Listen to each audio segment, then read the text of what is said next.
Didier Ferrer est agent forestier. Une profession qu'il n'a pas choisie par hasard. Son environnement, la nature, conserve ce lien avec une autre dimension très importante de sa vie, sa foi hindoue. Chaque soir, en rentrant du travail, il change de tenue pour rejoindre l'autel familial et récite d'abord tout seul des prières en sanskrit. Om Harihi Om Shri Paramatmane Namaha Harihi Om Shri Man Mahaganadhipataye Namaha. Une fois les offrandes préparées pour le lendemain matin, ses fils, Ludovic et Benjamin, rejoignent leur père pour entonner avec lui les chants védiques quotidiens. Le rituel de récitation nommé Santya signifie jonction entre le jour et la nuit. C'est donc au crépuscule et à l'aube qu'il est pratiqué. Om Harihi Om Shri Paramatmane Namaha Shanno Bhavatva Yama Shanna Hindro Brahaspatihi Shanno Vishnurrukramaha Namo Brahmane Tvameva Pratyaksham Brahma Varishyami Rutam Varishyami Satyam Varishyami Tanmamavatu Tadvaktaram. Réciter à l'unisson, une manière d'entretenir sa santé spirituelle, ensemble. Là, on est à 3. Mais en général, ça se récite à 5, à 10, à 15, à 20 ou à 30. Ça consiste justement à avoir une osmose entre tous les récitants. Si moi j'arrête, quelqu'un reprend, qu'il y ait une continuité dans la récitation. Ce qui me permet de garder la lecture, de garder le souvenir. Ce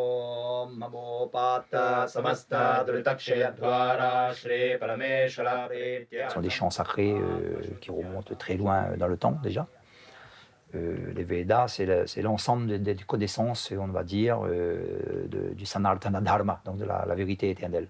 Ça apporte du bien, donc ça apporte de bonnes énergies.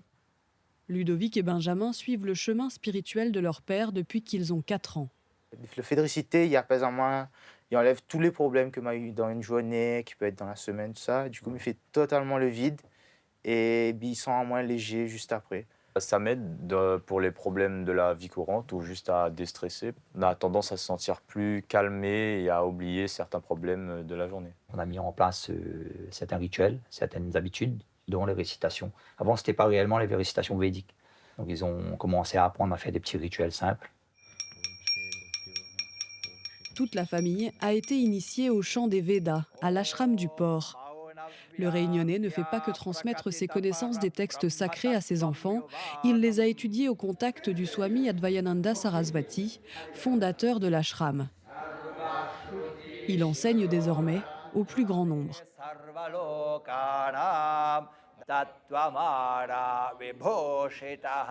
Les fidèles apprennent à prononcer et à déchiffrer ensemble ces formules nommées mantras.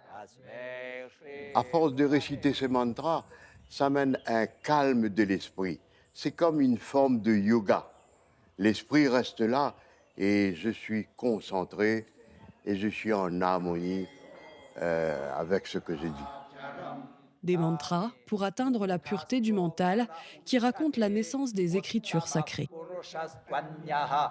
Qui veut lire? Il y a le texte, la traduction du texte en français. Tu veux lire? L'illumination du Seigneur Narayana en personne et qui a été incorporée dans le Mahabharata. Si on récite sans comprendre, on n'avance pas, je trouve. Et on a besoin de comprendre ce que l'on dit et aussi de comprendre ce qu'il y a derrière ces mots que l'on récite. Celui que l'on connaît ici sous le nom de Dhananjaya officie également bénévolement pour des baptêmes, des mariages et même des bénédictions de voitures. S'il estime qu'il y a un danger, ça avance pas, en fait. La récitation est là aussi au centre du rituel.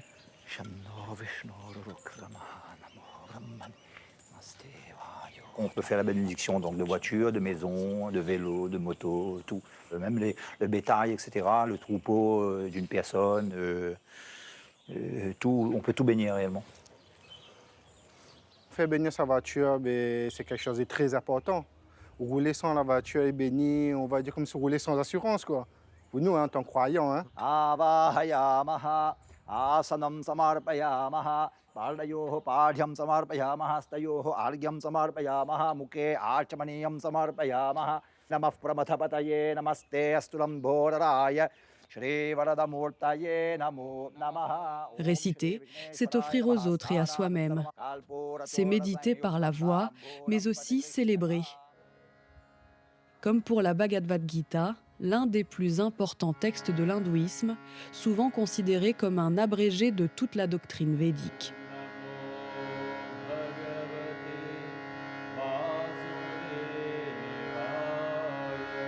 C'est l'enseignement de Dieu à l'humanité au travers d'un personnage qui est un avatar de Vishnu, qui s'appelle Krishna, et le représentant de l'être humain sur Terre, il s'appelle Arjuna. Donc il s'agit d'un enseignement, c'est très important, surtout pour les ashrams. Et donc aujourd'hui on célèbre cette Bhagavad Gita sous le nom de la naissance de la Bhagavad Gita ou l'anniversaire de la Bhagavad Gita. Ce long poème épique prône le discernement de l'homme dans l'action pour le bien collectif. 18 versets sont donc récités pour fêter l'anniversaire de cet enseignement fondateur.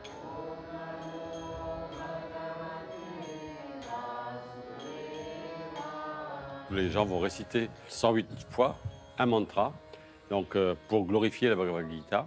La définition même du mantra, ça veut dire cela qui est fait pour attirer notre mental et ainsi évoluer spirituellement.